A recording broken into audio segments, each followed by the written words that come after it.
Olá! Esse vídeo é para você que está na fase de climatério, de menopausa, quer se cuidar, ouve muito sobre estilo de vida nessa fase, qualidade de vida, os cuidados que devemos ter nessa fase. Eu venho te ajudar com algumas informações. São cuidados que dependem da nossa disciplina, da nossa força de vontade, de maneira totalmente gratuita, que vão melhorar a tua qualidade de vida, vão cessar alguns de muitos sintomas que você pode estar apresentando, vão proteger você contra doenças e manifestações de doenças nessa fase.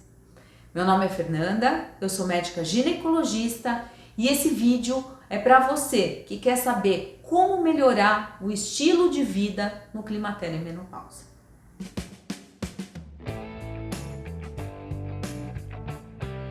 Um pilar, e o primeiro que eu vou citar, é a alimentação. Por meio da alimentação a gente consegue suprir a nossa necessidade de nutrientes, evitar manifestações como queda de cabelo, como envelhecimento corporal, a gente ajuda a nossa imunidade, a gente evita ganho de peso com uma dieta adequada e equilibrada, a gente auxilia nos sintomas como os fogachos, como a insônia, por meio de uma alimentação rica em fitoestrógenos, por meio de uma alimentação rica em linhaça, nozes, gergelim, a gente consegue melhorar sintomas climatéricos. Eu consigo melhorar o sono se eu cuidar da alimentação noturna, alimentação mais leve, sem excesso de gorduras, uma alimentação livre de cafeína, livre das xantinas, como nos chocolates, livre dos estimulantes ao final da tarde, consigo melhorar minha qualidade de sono. Eu consigo estruturar melhor minha qualidade óssea com uma ingesta adequada de vitamina D, uma ingesta adequada de cálcio. Aqui eu vou citar cada nutriente, o que você pode lançar mão na sua dieta. E por meio disso a gente tem como evitar o risco de doenças por aumento de imunidade, o risco de manifestações, a gente reduz a incidência de câncer de mama numa dieta adequada, rica em frutas, legumes, com pouca gordura saturada. Isso é mais que findado nos riscos, principalmente para o câncer de mama, que é tão incidente nessa faixa etária. Eu consigo melhorar minha qualidade óssea, minha qualidade mental, meu índice de saúde melhora por meio da alimentação. A alimentação da menopausa deve ser rica em alimentos com cálcio, como a gente encontra nas verduras escuras, como a gente encontra na gema de ovo, o cálcio do leite e laticínios. Isso deve ser ingerido, a gente tem que ter esse aporte nutricional. Uma dieta rica em vitamina D, como a gente tem nos peixes gordos, na gema do ovo, por exemplo.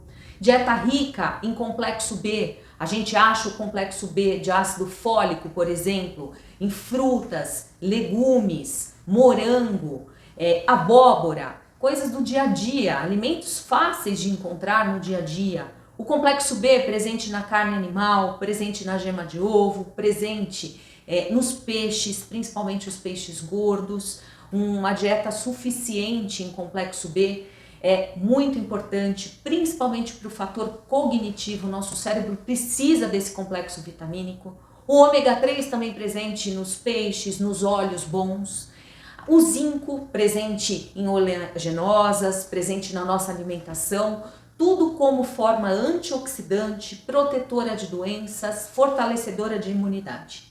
Então, investir numa alimentação mais saudável e retirar alguns hábitos e vícios da sua rotina, como a ingesta inadequada de sal. Tem gente que acaba temperando demais a comida, coloca sal sem ao menos provar a comida anteriormente. O excesso de condimentos pode ser prejudicial no fator intestinal, né, que é muito frequente também nessa fase. O excesso de pimenta pela questão gastrointestinal, por piora dos fogachos. Às vezes o excesso de alimentação apimentada faz a piora dos sintomas vasomotores, os calores noturnos, os fogachos. Devo citar também os embutidos, os enlatados, porque o excesso de nitrito é prejudicial, aumentando o risco de doença gastrointestinal, até mesmo de câncer de estômago e câncer intestinal. A gente deve tomar cuidado, comer alimento de verdade, evitar os enlatados, os embutidos, comer mais alimentos in natura. Isso melhora a minha qualidade global de vida, isso melhora a minha saúde. O etilismo, depois da pandemia, ficou muito frequente a ingesta pelas mulheres, principalmente de vinhos, porque é uma rotina gostosa, é uma rotina relaxante. Só que se a gente tiver mais de 3 taças de vinho por semana, eu classifico como uma ingesta de etilismo.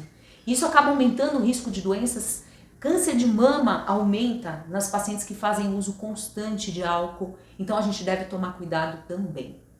O sol, quando a gente fala de vitamina D, a gente extrai a vitamina D na ingesta alimentar, sim, mas a conversão deve ser feita pelo sol. A gente preconiza 15 minutos diários, pelo menos 3 vezes por semana, das 10 horas da manhã às 16 horas de preferência, em dias ensolarados, óbvio, né? Evitar os dias nublados, e em região exposta de 15% da minha superfície corporal, por exemplo, região de tronco, braços e pernas.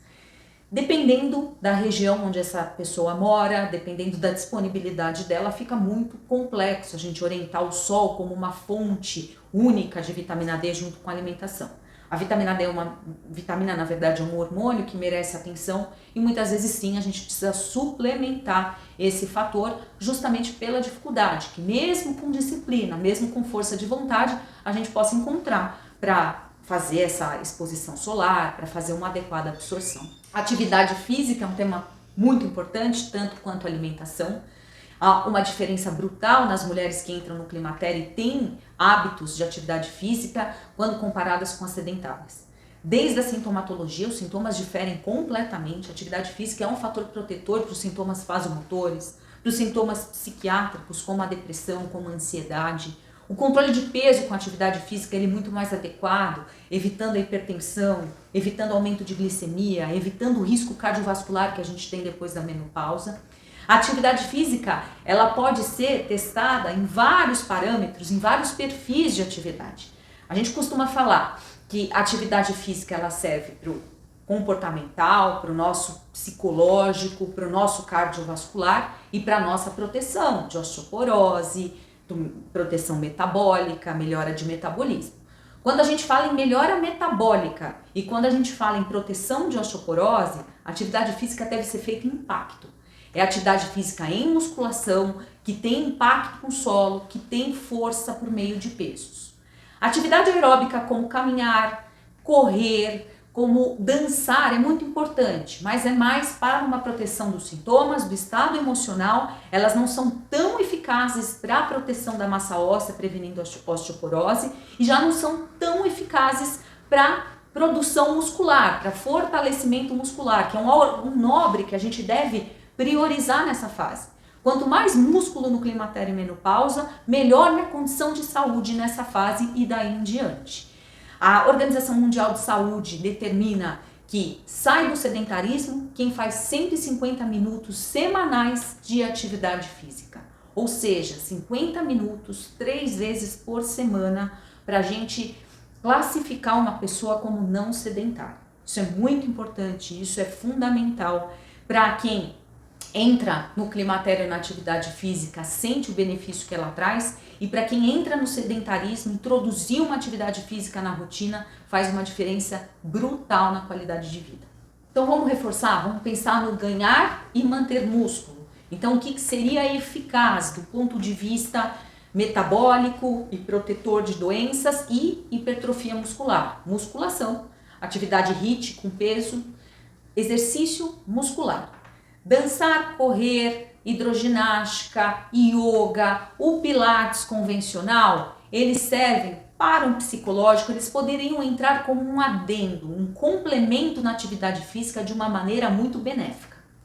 Cozinhar, varrer a casa, lavar a roupa, se exercitar dentro das tarefas domésticas não conta como atividade física, primeiramente porque é muito difícil da gente quantificar isso, e pelo segundo motivo de não fazer um esforço muscular, uma resistência muscular, como a gente comentou. E um adendo importante para fazer na atividade física em geral é o cuidado especial com o assoalho pélvico.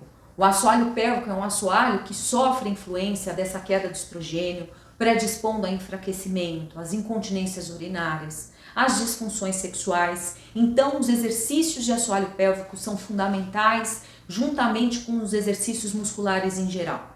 A gente deve preconizar a prática de atividade sexual como uma manutenção desse assoalho pélvico. A gente deve preconizar os exercícios, o solta-prende, exercício fisioterápico por meio de cones, por meio de artefatos, a própria masturbação, para deixar esse epitélio, esse assoalho, essa musculatura ativa também, evitando uma série de complicações, como infecções urinárias de repetição, como as vulvovaginites, que são as infecções vaginais de repetição, como a incontinência urinária e como a disfunção sexual que pode acontecer se a gente não tiver esse cuidado adequado.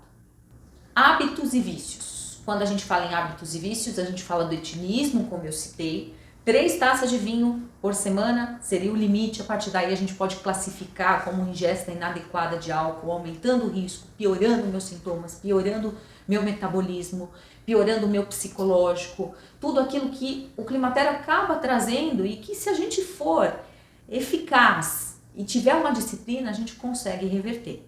O tabagismo nem se fale, tabagismo é antiestrogênico e o que falta pra gente no climatério e menopausa é estrogênio. Portanto, mulheres tabagistas que entram nessa fase de climatério apresentam sintomas muito exacerbados e riscos muito exacerbados. A gente diz que a dose de tabagismo é 0, tá? A gente não admite nenhuma quantidade de tabagismo como ideal, como com baixo risco. A gente realmente considera que é 0. Quando a gente fala em hábitos, a gente deve falar de higiene de sono, sendo que 45% das mulheres vão apresentar algum sintoma de insônia, de qualidade de sono ruim. A gente tem que priorizar os hábitos, que é o principal pilar na melhora da qualidade de sono. São eles: ir para a cama sempre num período determinado, saber a hora que vai dormir e acordar, deixar isso como uma rotina.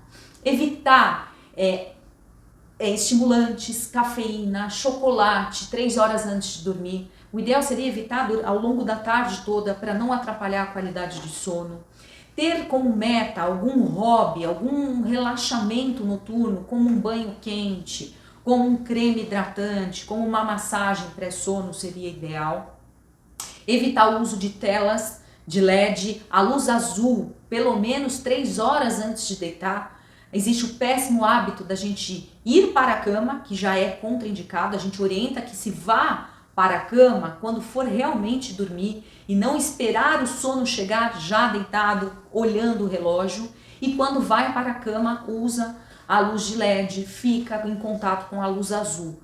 A nossa retina, ela tem receptores para isso e há um bloqueio muito importante do hormônio indutor de sono, da melatonina. Isso interfere demais na qualidade de sono e às vezes somente a mudança desse hábito te ajuda a regular teu sono.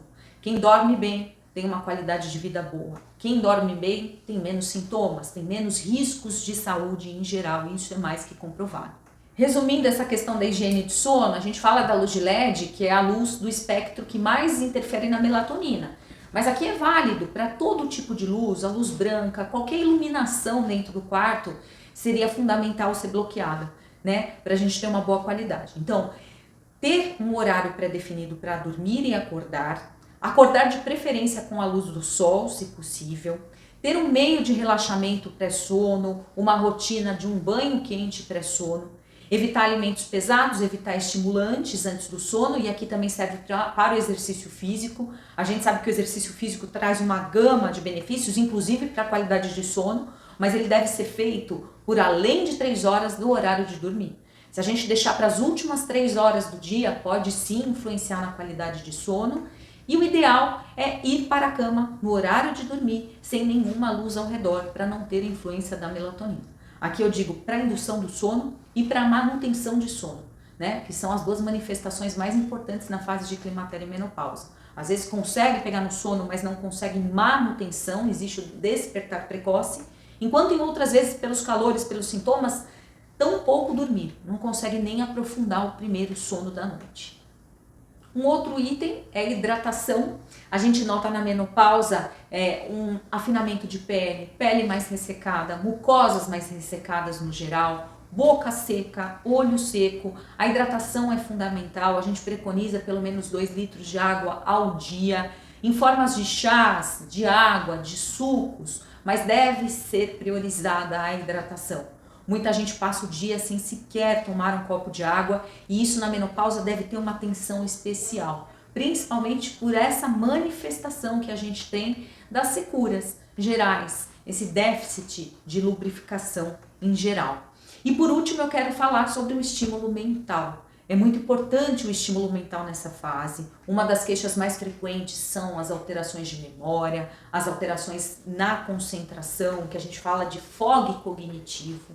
O estímulo mental é muito importante. Se você trabalha fora, ter um hobby, uma leitura fora do teu âmbito de trabalho é importante, algo que você goste, algo que te traga prazer, mas que estimule o teu mental no geral. Caça-palavras, palavras cruzadas, leituras, hobbies são muito importantes nessa fase e eles protegem sim tua função cognitiva, eles impedem manifestações de doenças, principalmente degeneração cerebral precoce.